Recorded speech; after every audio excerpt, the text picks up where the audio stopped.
ایک دفعہ شیطان آیا ہمارے نبی سے ملنے، تو آپ نے اس سے پوچھا تیرے دشمن کتنے؟ وہ مسلمان جو 24 گھنٹے باوضو رہتا ہے، 5 نمازیں ہیں، 30 روزے ہیں، زکوٰۃ اور حج مالداروں پر ہے۔ نماز ہماری بیس ہے، نماز کے بغیر معاشرے کی بنیاد نہیں بن سکتی۔ کسی حال میں بھی نماز معاف نہیں ہو سکتی۔ 14-15 صدی میں اگر نماز کی گنجائش مجھے نظر آتی ہے تو کربلا کے میدان میں حسینی قافلے کی نظر آتی۔ نہ پڑھو، تلواریں برس رہی ہیں، چند گھڑیاں باقی ہیں گردنوں کے کٹ جانے میں، اب نماز پڑھو یا نہ پڑھو گردن کٹنے والی ہے۔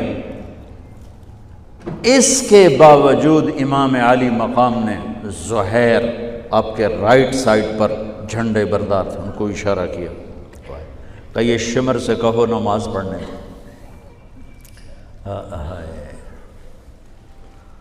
تو انہوں نے آگے بڑھ کے کہا نماز پڑھنے دو،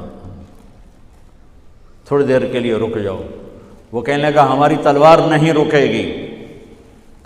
انہوں نے آ کر کہا یہ جواب ہے۔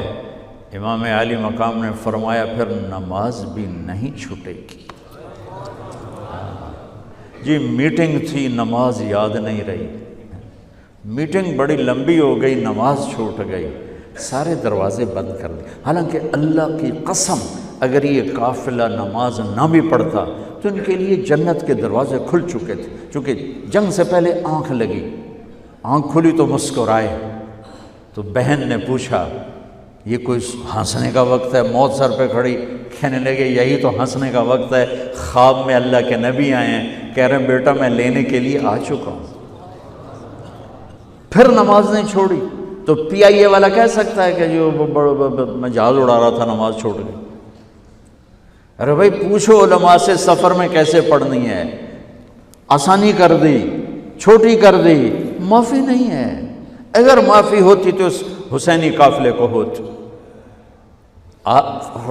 آدھے نماز پڑھو آدھے جنگ کرو۔ اب تو 1440 ہجری ہو چکی ہے، 1440 سال میں سب سے خوبصورت نماز جو پڑھی گئی کربلا کے میدان میں پڑھی گئی، سب سے خوبصورت سجدہ جو کیا گیا کربلا کے میدان میں کیا گیا۔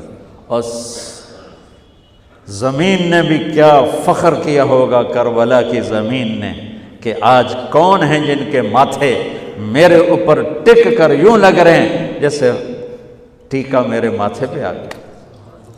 جب سبحان رب الاعلیٰ کی صدا گونجی ہوگی تو زمین کی 7ویں تہ بھی ٹھنڈی ہو گئی ہوگی۔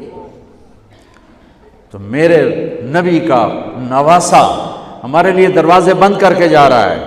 کسی حال میں نہیں چھوڑ سکتے نماز، سوائے اس کے کہ بے ہوش ہو جاؤ، چلو ٹھیک ہے، اس کے علاوہ نہیں چھوڑ سکتے۔ لیٹے لیٹے پڑھو، نہیں اٹھ سکتے لیٹے پڑھو، آنکھوں کے اشارے سے پڑھو، چھوڑ نہیں سکتے ہو۔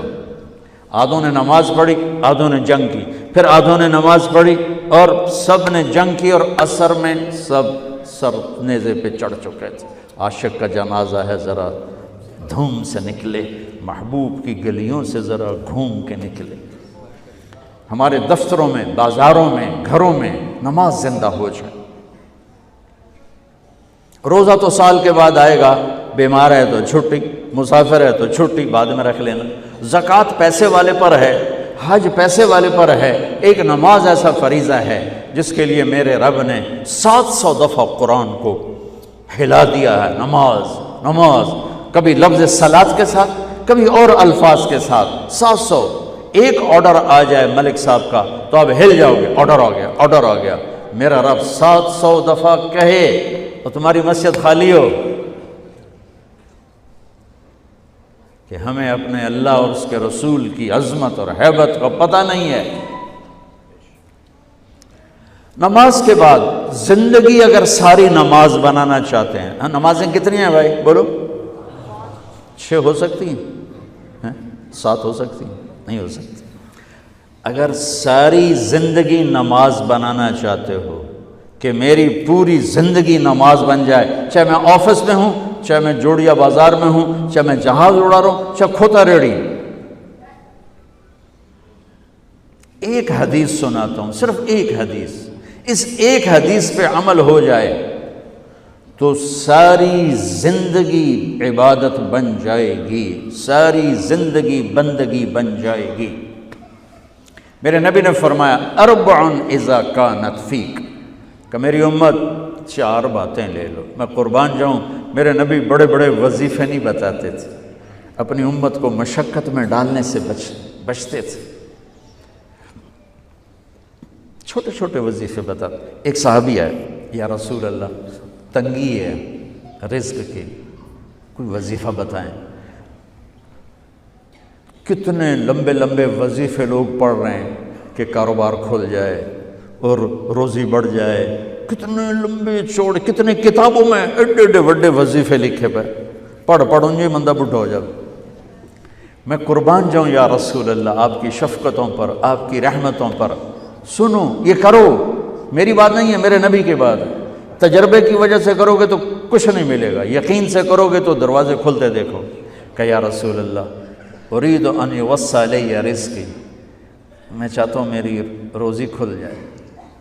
تو آپ نے کہا ادم علی الطہارہ یوسع علیک رزقک، تو باوضو رہا کر تیرا رزق کھل جائے۔ کوئی زور لگتا ہے وضو؟ تمہارے ہاں تو سردی ہوتی ہی کوئی نہیں کہ بھئی ٹھنڈا پانی ہے کیسے وضو، یہ تو ہمارے لیے مسئلہ ہے کہ بھئی ٹھنڈا پانی ہے کیسے وضو کرو۔ وہ ہمارے گاؤں کا مراسی مجھے مل گیا، میں نے کہا چل نماز پڑھے گی، نہیں جی میاں جی سردی بڑی، نہ لے جاؤں سردی بڑی، مراسیوں کو سردی زیادہ لگتی ہے۔ میں نے کہا نہیں آج تک نماز پڑھا کے چھڑنا ہے۔ میں اس کو لے کے جب وہ ٹوٹی پہ بیٹھا نا، جو ہی ہاتھ پہ پائے اوہ حالے ہو ٹھنڈا پانی، اوہ حالے ہو ٹھنڈا پانی۔ تمہارے لیے تو یہ مسئلہ بھی نہیں کہ ٹھنڈا پانی۔ میرے نبی کی یہ سارا مجمع لے لو، یہ اوپر مستورات لے لیں، ادم علی الطہارہ یوسع علیک رزقک۔ میرے نبی نے فرمایا باوضو رہنا شروع کر دے، اللہ تیرا رزق کھول دے گا۔ اب یہ اللہ رسول کی آپس کی بات ہے تو میری بات ہوتی تو دیوار پہ مار دو، تجربہ کرو۔ نبی کی بات کو تجربہ کر کے نہیں کرتے، یقین کے ساتھ کرتے ہیں۔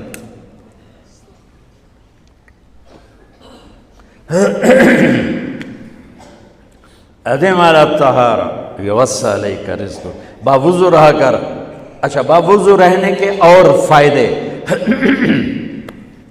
اللہ پیار کرتا ہے، شیطان ڈرتا ہے، اور وضو ہوگا تو نماز آپ ہی پڑھی جائے گی، چلو یار وضو ہے 4 فرض ہی پڑھ لو گی۔ ایک دفعہ شیطان آیا ہمارے نبی سے ملنے، تو آپ نے اس سے پوچھا تیرے دشمن کتنے؟ کہنے لگا 15۔ آپ نے فرمایا کون کون ہے؟ کہنے لگا پہلے تو تھوڑا ہی نمبر ہے، پہلا نمبر تو تھوڑے نال میرا لگو ہے۔ پھر کہنے لگا وہ مسلمان جو 24 گھنٹے باوضو رہتا ہے وہ میرا بڑا دشمن ہے۔